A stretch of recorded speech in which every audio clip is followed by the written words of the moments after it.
ल है गाइज आज अब हामी चाहिँ कालीमाटी जाँदैछौँ उहाँ निरु म्यामलाई सपिङ गर्नुपर्ने रे हाम्रो दिदीबाट के जाओस् के छ नि हाम्रो दिदीको खबर ठिकै छ ल हेर्नुहोस् हस् ल हाम्रो उता श्रिया एकदम रिसाइराख्नु भएको छ हाम्रो यता आयुष्मान हुनुहुन्छ के छ ठिक छ आयुष्मानमा भन्दा अग्लो हस् हस् हस् ल ल ल है यहाँ बाइक आउँदैछ है ल बिस्तारै है तिमीहरू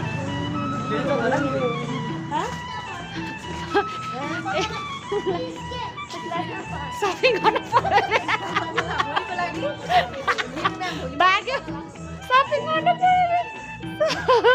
ल है मलाई पनि किन्देऊ ल लुगा यता ढिलो भयो खाना पकाउनु ढिलो भयो मलाई पनि खाना पकाउनु ढिलो हुन्छ नि फेरि छिटो आउनुपर्छ ल आजको हाम्रो यति नै हो हस् त बाई बाई